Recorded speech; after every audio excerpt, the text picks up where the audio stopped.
Engines rumbled across the rolling fields of France, their deep growl shaking the ground beneath villages still scarred by years of war. Imagine standing in the distance, hearing that sound growing louder every second, knowing it was not just a single machine, but hundreds of armored vehicles moving together like a tide of steel. These were Patton's tanks, advancing in perfect formation, their turrets scanning the horizon for any sign of resistance. Dust rose behind them, blurring the sky into a haze that mixed with smoke from burning farmhouses and shattered bridges. For both friend and foe, the approach of this armored force felt less like a military maneuver and more like an unstoppable natural disaster, a storm that no wall could hold back. General George S. Patton had built his reputation on speed and shock, and here, on the European front, his philosophy was being tested on a grand scale. Unlike the slow, grinding movements that had characterized earlier campaigns, Patton's divisions surged forward with startling momentum. Infantry moved behind tanks, advancing across fields that had been no man's land only hours before. Artillery thundered in support, shaking loose windows in villages already half destroyed. The battlefield was alive with motion, sound, and fear, each element amplifying the presence of Patton's armored spearhead. Soldiers who marched with him described the sensation as riding the crest of a wave, always forward, never pausing, carried by the sheer force of machines and determination. For civilians who had lived under German occupation, the arrival of Patton's armor was both terrifying and liberating. Imagine peering from a cellar window, the ground trembling as tanks rolled past, their silhouettes massive against the smoke-filled sky. Some feared the destruction that followed wherever these machines fought, while others wept with relief, knowing that liberation had finally arrived. Children clutched their parents, ears covered against the roar of engines and the crack of machine guns. To them, the sound of Patton's divisions meant an end to years of fear and oppression. Each clattering track on the cobblestone streets was a signal that the war had shifted, and with it, the hope of freedom drew closer. For German defenders, the context was far darker. Their trenches and strongpoints, carefully prepared over months, were suddenly swallowed by the relentless advance. The earth shook as tank shells ripped through bunkers, and defensive positions that had seemed secure only days before were reduced to rubble. Many soldiers barely had time to fire before being overrun, the weight of the armored assault leaving them no room to maneuver. Imagine being inside a dugout, hearing the grinding sound of steel tracks above, knowing that the walls around you would not hold. Fear spread quickly through the lines, for every defender understood that this was not a battle they could win through endurance. The early stages of Patton's advance painted a vivid picture of what mechanized warfare had become by the end of World War II. No longer was the tank a supporting weapon, a tool to back up infantry assaults. Under Patton's vision, armor had become the centerpiece, the driving force that decided whether the front would hold or collapse. The shock of its presence was as much psychological as physical. Entire villages surrendered without resistance once they saw the armored columns rolling in, for resistance seemed futile. To stand against Patton's tanks was to stand against the full weight of modern war, and few had the will to try. The sheer scale of these early advances redefined the experience of battle for those involved. Unlike earlier, static campaigns, the fighting now moved at a speed that left men disoriented. A position defended in the morning might be abandoned by afternoon, replaced by another line farther back. Soldiers described a sense of helplessness, unable to predict where the next strike would come from. To the men inside the tanks, the world passed in a blur of explosions, fields, and shattered villages, always moving forward. They had no time to look back, for Patton's command demanded momentum above all else. In these opening moments, the context of Patton's war became unmistakably clear. This was not a slow campaign of attrition, nor a cautious advance waiting for every line to be secured. It was a demonstration of overwhelming force, designed to crush enemy defenses before they could recover. The sound of engines, the sight of tanks cresting a hill, the thunder of artillery in support, all combined to create an experience that felt like the future of warfare. For those who lived through it, the memory of Patton's early armored strikes remained vivid long after the war ended. They had seen not just tanks, but the arrival of a new way of fighting, one that turned the battlefield into a place where speed and power dictated survival. For the German defenders, the contrast could not have been more striking. Their positions were built on the old logic of static defense, networks of trenches, machine gun nests, and fortified strongpoints that were meant to hold ground through sheer resilience. Soldiers had spent months reinforcing these lines, convinced they could bleed the enemy into retreat. But when Patton's tanks arrived, their preparations felt suddenly obsolete. The ground shook as shells landed with precision, and what had once been a strongpoint became nothing more than a shattered ruin within minutes. The German troops, tied to their positions, were forced to fight battles that had already passed them by. Imagine being a German soldier crouched in a bunker, listening as the distant rumble of engines drew closer. At first it was only a vibration under the earth, but then it grew louder, until it felt as though the world itself was being torn apart by steel and fire. Machine guns opened up, but their traces bounced harmlessly against armored hulls. Mortars were fired desperately, yet the American advance did not slow. Instead, the tanks pressed forward, crushing barbed wire, smashing through obstacles, and reducing carefully built defenses into smoking wreckage. The difference between preparation and reality became brutally clear in those moments, and the defenders could do little but watch their defenses collapse around them. The contrast extended beyond weapons and tactics, reaching into the psychology of the battlefield itself. German soldiers had been trained to hold firm, to believe that their fortifications and artillery could stop any advance. But Patton's approach stripped them of that confidence. His tanks did not stop, even when taking fire, and his infantry moved swiftly in their wake, ensuring that no counterattack could regroup or reclaim lost ground. The speed of the assault created panic, turning organized resistance into scattered retreats. To the defenders, it seemed as though they were fighting not just an enemy, but time itself, always a step behind, always too late. For the Americans, this difference in approach gave them a distinct advantage. Soldiers advancing behind the tanks often remarked on how quickly resistance crumbled once the armor broke through. Villages that might have cost hundreds of lives in prolonged fighting were taken within hours. The sight of German soldiers abandoning their positions, running from the sheer weight of steel, was a testament to how effective Patton's strategy had become. The men inside the tanks, sealed away in their steel shells, felt the power of momentum with every mile.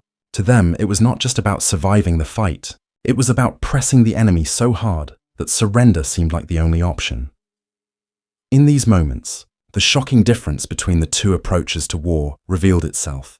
On one side stood the defenders, entrenched, immobile, clinging to static lines that crumbled under pressure. On the other stood Patton's divisions, moving like a storm, always forward, always pressing, never allowing the enemy to breathe. The clash between these two visions of warfare created a battlefield where one side fought with desperation and the other with relentless momentum. The outcome was as much about philosophy as it was about firepower. In Patton's hands, mobility became a weapon as decisive as any gun, and it was this contrast that marked the beginning of the enemy's downfall. General George S. Patton did not stumble upon his philosophy of armored warfare by chance.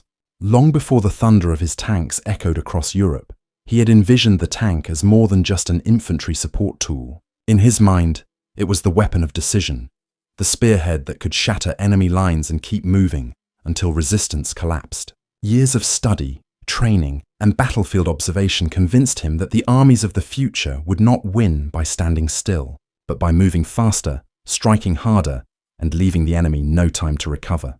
By the time the American forces reached the battlefields of France, Patton's vision had matured into a doctrine of speed and aggression, tested and ready to be unleashed.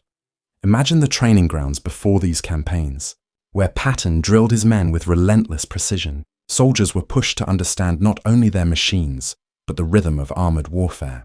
Tank crews learned to coordinate with artillery and infantry, not as separate units, but as parts of a single striking force. Every maneuver was designed with one goal: to keep the offensive alive. If one obstacle slowed them, another route would be taken. If the enemy counterattacked, they would not simply defend, they would counter with greater force and momentum. The idea was clear: never give the enemy time to breathe, never allow them to regain balance. This approach required more than bold ideas. It demanded discipline and preparation. Patton was notorious for his strictness, often criticized for being harsh, but his soldiers understood why. The battlefield would offer no time for hesitation, so training had to be relentless. Crews drilled with their tanks until the roar of engines and the rattle of tracks became second nature. Infantry learned to move behind the armored spearhead with speed, always ready to secure ground and clear out pockets of resistance. It was exhausting, but it forged a fighting force that moved as one, ready to strike with precision when the time came. By the time the divisions rolled into Europe, the origins of this doctrine had taken deep root in the men who would fight under Patton's command. They carried with them not only their weapons, but a mindset that emphasized momentum over caution. To them, stopping meant giving the enemy a chance to fight back, and hesitation was as dangerous as enemy fire. Every soldier understood that their success depended on trust in the plan and in each other. Patton's leadership gave them that focus, even when his methods seemed unforgiving. The result was a force unlike any other on the battlefield at that time. German troops, trained to hold their ground and counterattack in measured steps, faced an army that refused to fight by those rules. Patton's men had been prepared to break the very logic of defensive warfare. They were not trained to pause and fortify after a gain, but to push until the enemy collapsed. The difference in origins, one side rooted in endurance and the other in mobility, would decide the battles to come. In understanding these beginnings, one sees why Patton's armoured strikes became so decisive. They were not improvised victories, nor lucky breaks in the enemy's defences. They were the product of years of thought, planning, and relentless preparation. Each thunderous advance across fields and villages was built on this foundation. A legacy of discipline and vision that transformed tanks from supporting machines into the masters of the battlefield. What began as an idea had become reality, and soon the world would see just how devastating that reality could be. When Patton's tanks struck, the battlefield changed within hours. What had been quiet farmland or fortified villages in the morning could be smoking ruins by afternoon. Imagine being in one of those villages, hearing the ground tremble as the columns of armour approached, the sound growing louder until it drowned out everything else. Windows shattered with the concussion of artillery, and walls collapsed under the impact of tank shells. The enemy's defences, once thought unshakable, disintegrated in the face of this unstoppable momentum. To witness it was to see warfare no longer as a static contest of trenches and barricades, but as a storm of steel that swept everything aside. German soldiers caught in these battles often described the sensation of helplessness. Their machine guns rattled, but bullets sparked harmlessly off armoured hulls. Mortars and field guns fired desperately, yet the advancing tanks kept moving, grinding through obstacles as though they were nothing more than paper. Within minutes, positions that had taken weeks to prepare were reduced to ashes. Infantry tried to regroup, but American firepower followed them relentlessly, leaving no chance to establish new lines. The battlefield offered no safe ground, only the terrifying realization that retreat was the only path to survival. For American soldiers following behind the tanks, the impact was equally dramatic. Villages that could have cost hundreds of lives to take through traditional infantry assaults were secured within hours. Resistance often collapsed once the armoured spearhead broke through, leaving scattered defenders who surrendered quickly. Imagine being one of those infantrymen, advancing through streets littered with abandoned weapons and hearing the distant roar of tanks pressing forward toward the next objective. The sense of momentum was overwhelming, as if they were part of a wave that could never be turned back. Every successful strike carried with it a feeling that the war itself was being shortened. Patton's approach not only crushed defences, it also disrupted the rhythm of German operations. Enemy commanders who expected a slow, methodical advance suddenly found themselves outmaneuvered before they could react. Communication lines were cut, supply routes were seized, and reinforcements arrived too late. The battlefield became a place where German units were constantly on the back foot, scrambling to adjust, while the Americans pressed forward without pause. To fight against Patton's tanks was to fight against chaos, for there was no predictable pattern, only speed and aggression. The civilians caught in these battles felt the weight of impact as well. Their homes became battlegrounds, their streets filled with smoke and the deafening roar of tanks. Yet many greeted the sight of American armour with relief, for it meant liberation from years of occupation. Imagine standing at a window, seeing tanks roll past, the white stars painted on their hulls marking them as symbols of freedom. Though the cost was high, the destruction mingling with joy made these moments unforgettable. To the people of Europe, the arrival of Patton's tanks meant both devastation and deliverance. On the battlefield itself, the effect was undeniable. Patton's strikes were not small victories. They were decisive breaks in enemy lines that shifted the momentum of entire campaigns. Each clash demonstrated how speed, shock, and coordination could defeat defenses once thought unbreakable. For the Americans, it was proof that their training and doctrine worked. For the Germans, it was evidence that their traditional methods could no longer withstand the realities of modern mechanized war. The impact was more than physical, it was psychological, leaving no doubt that the tide of battle had turned. The wider consequences of Patton's armored thrusts extended far beyond the smoke and ruins of the battlefield. Every strike rippled through the front lines, forcing German commanders to reconsider their strategies and adjust to a reality they could scarcely control. What they had built as sturdy defenses proved unable to withstand the speed of the American advance. Supply lines crumbled, reserves were rushed into action too late, and the once confident belief in their ability to hold ground began to erode. Imagine being a commander staring at maps, watching arrows of American advances stretch deeper each day, realizing that no matter how many reinforcements you moved, the line could not be sealed. For Allied soldiers, the consequences were far more uplifting. Each victory under Patton's command became a symbol of momentum, proof that the long years of grinding war were finally reaching a turning point. Morale rose with every successful strike. Troops who had once braced themselves for endless attrition began to believe in swift advances and decisive victories. The image of American tanks rolling through enemy strongholds was not just tactical, it was inspirational, a reminder that the tide of war had truly shifted. To march behind those tanks was to feel as though history itself was moving with you.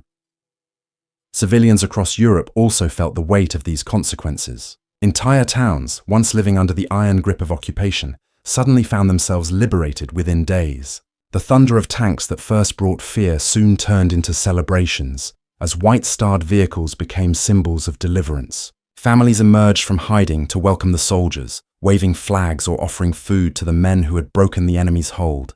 Yet liberation carried scars as well. Villages were often left shattered by the fighting, with homes destroyed and loved ones lost. The duality of destruction and freedom was written across the faces of those who lived through it, a memory that would remain long after the tanks rolled on. For the Germans, the psychological blow was immense. Soldiers who had been told to stand firm watched as their fortifications were bypassed or destroyed with terrifying ease. Confidence gave way to doubt, and doubt spread quickly across the ranks. Retreat became common, not always by command, but by instinct, as men abandoned hopeless positions rather than be crushed beneath advancing armor. Entire units fractured under the pressure, and the once proud reputation of German resilience was shaken. The wider consequence was clear. Their war machine, once feared, was now being outmatched at every turn. The consequences also reshaped the larger Allied strategy. Patton's success with mobile armored warfare reinforced the idea that speed and shock were the keys to breaking the enemy. Other commanders adjusted their tactics, ensuring that advances were made not through slow attrition, but through coordinated strikes that left the enemy no chance to recover. The shift in approach became a model for future operations, setting the stage for even larger breakthroughs that would follow. What began as Patton's vision quickly spread into the wider Allied doctrine, ensuring that his influence extended far beyond his own divisions. In the end, these wider consequences gave Patton's armored strikes meaning beyond individual battles. They were not just tactical victories, but moments that shifted morale, reshaped strategy, and altered the very psychology of the war. For the Allies, each strike brought hope. For the Germans, it brought despair. And for civilians, it brought liberation shadowed by loss. The battlefield was only the starting point. The true weight of Patton's armor was measured in the way it changed how people thought, fought, and endured the war. The climax of Patton's armored campaign arrived not in a single moment, but in a series of strikes that shattered the illusion of German invincibility. These were the battles where resistance, once fierce and determined, finally broke under the combined weight of speed and firepower. Imagine a line of German defenses, bristling with weapons and reinforced bunkers, prepared to hold for weeks. Within a day, that line collapsed, its defenders either retreating in disarray or surrendering in shock. The sense of inevitability grew stronger with each breakthrough, until even the most loyal soldiers began to realize the truth. The war in the West could no longer be contained.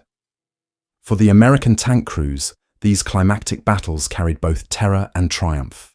They pressed forward through artillery fire, feeling the steel hull shudder under the impact of shells, but never slowing their advance. Inside the cramped turrets, the air grew thick with sweat, smoke, and the deafening roar of engines. Imagine being sealed in that steel box, vision narrowed to a periscope slit, knowing every second might bring the strike of an enemy round. Yet the orders were always the same. Move forward, push through, keep the momentum alive. Victory was measured not by safety, but by distance gained and lines broken. On the ground, German units tried desperately to resist. Counterattacks were launched with determination, sometimes with tanks of their own, sometimes with infantry armed only with handheld weapons, but each effort was swallowed by the relentless pace of the American advance. German formations, already weakened by shortages of fuel and ammunition, could not keep pace with the speed of the enemy's armor. Entire units were surrounded, their escape routes cut off before they even realized the danger. The battlefield became a place of chaos for them, with confusion spreading faster than orders. For Allied infantry following behind the tanks, the climax meant witnessing scenes that felt surreal. Villages once thought impossible to take were secured in hours.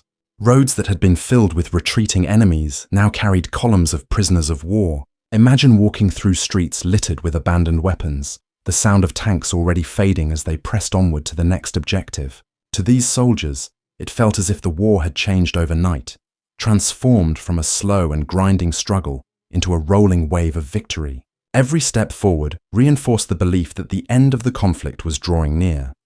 The emotional toll of this climax was immense on both sides. For the Germans, it was despair, the realization that their defenses could no longer protect them. For the Americans, it was exhaustion mixed with determination, a willingness to endure hardship, because the results were visible and undeniable. Civilians caught in the middle experienced a whirlwind of destruction and relief, their homes often reduced to rubble, but their freedom restored. The cost was heavy, but the sense of finality was undeniable. The thunder of tanks no longer signaled only battle, it signaled change, and change was coming fast. These decisive strikes marked the high point of Patton's vision of armored warfare. They embodied everything he had prepared his divisions to achieve: speed, shock, and relentless pursuit. Each breakthrough was not just a victory on the battlefield, but a blow to the very structure of the German war effort. The climax was not simply about tanks crushing defenses. It was about the collapse of an entire way of fighting. In those moments, Patton's doctrine proved its ultimate worth, and the future of the war in Europe was sealed. When the smoke cleared and the guns finally fell silent, the legacy of Patton's armored strikes was already written across the battlefields of Europe. What had begun as a vision of speed and shock had proven itself in the crucible of war. German defenses that once stood firm had been broken again and again by the relentless drive of his armored spearheads. Villages were liberated, lines of prisoners marched away, and the Western Front shifted decisively in favor of the Allies. For those who witnessed it, the sight of tanks rolling through fields and towns became a lasting image of the war's turning point. It was not only the noise of engines and the blast of shells, but the sound of history itself moving forward. For the men who fought under Patton, the closing chapters carried both pride and exhaustion. They had endured long marches, relentless combat, and the constant threat of enemy fire. Yet they pressed on because they believed in the momentum they carried. Imagine being one of those tank crews, looking back at miles of conquered territory, knowing that every battle fought had brought victory closer. The cost was immense, measured in lives lost and wounds endured, but the outcome was undeniable. Their sacrifices were part of something larger, something that reshaped the course of the war and the lives of millions. Civilians across Europe remembered the legacy in deeply personal ways. For them, Patton's tanks were not abstract symbols of strategy, but the very instruments of liberation. Families hiding in cellars felt the ground tremble and knew freedom was near. Flags long hidden were brought out into the streets, waved at the passing columns of white-starred armor. Tears mixed with cheers as villages celebrated their release from occupation, even as they stood among the ruins of their homes. The memory of destruction was inescapable, but so was the gratitude toward the soldiers who had delivered them. For the Germans, the legacy was one of realization and defeat. Their strategies, their fortifications, and their morale had been crushed beneath the weight of modern mechanized warfare. The image of Patton's armored thrusts lingered as a lesson that the old ways of static defense could no longer hold in a world of mobility and speed. It was a bitter truth, but one that reshaped the way wars would be fought in the decades to come. Long after the war, Patton's doctrine of armored warfare continued to influence military thinking across the world. Commanders studied his campaigns, seeing in them the proof that speed and shock could overwhelm even the strongest defenses. Training manuals, lectures, and war colleges carried forward the lessons of his strikes. His methods became case studies in how to harness mobility, coordination, and firepower into decisive victories. The roar of his tanks echoed long after the last battle, a reminder of how one man's vision had changed the face of modern war. In the end, the closing legacy of Patton's armored strikes is more than just history. It is the story of how steel, leadership, and relentless determination combined to shape the outcome of the Second World War. It is the story of soldiers who endured, civilians who hoped, and enemies who faltered under the weight of change. Above all, it is the story of momentum, of never stopping, of carrying the fight forward until the enemy broke. That legacy endures not just in books and films, but in the very way modern armies think about battle. The storm of Patton's armor may have passed, but its impact remains carved into the history of war.